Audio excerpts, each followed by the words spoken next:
fresh off a diatribe against Florida Governor Ron DeSantis, whom he derisively described as an average Republican in a Thursday social media post. Former President Donald Trump on Friday morning went after another popular Republican governor, Glenn Youngkin of Virginia, in what seemed like a warning meant to dissuade him from seeking the presidency in 2024.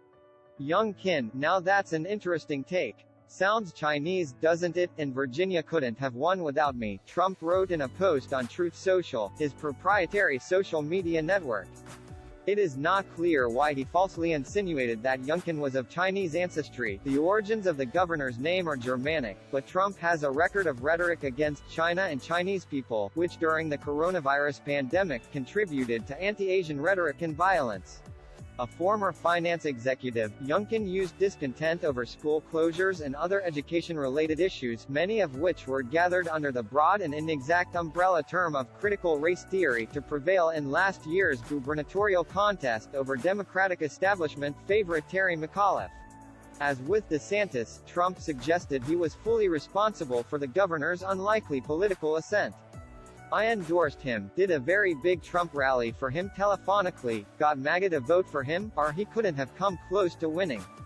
But he knows that, and admits it, Trump wrote on Truth Social. Although it is true that Trump endorsed Youngkin in the state's Republican primary, the candidate conspicuously kept his distance during the general election, moderating his rhetoric in order to appeal to Democrats, and allay concerns that he was simply a fleece vest-wearing version of the polarizing former president. We're going to have a whole new crop of Republicans come in and define a new way forward, Youngkin said as the campaign was closing, an obvious reference to the GOP's public struggles to move beyond Trumpism and Trump. Since then, Youngkin has attracted a fair share of presidential speculation.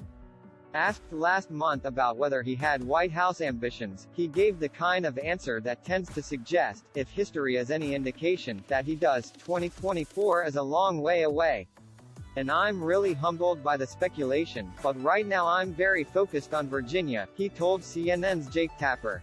A less combative and polarizing figure than DeSantis, Youngkin could hold more appeal to suburban voters, who helped him win in the northern Virginia suburbs, which have sometimes been seen as a presidential bellwether.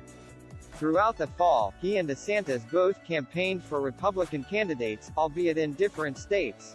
But while DeSantis won re-election easily, leading to instant, and, some cautioned, premature, coronation as the 2024 frontrunner, candidates endorsed by Youngkin fared poorly. So did those endorsed by Trump, who is increasingly seen by Republicans as a drag on the party's prospects. The former president sees things quite differently, blaming party leaders, election officials and apparently his wife, Melania, for his candidate's poor showing.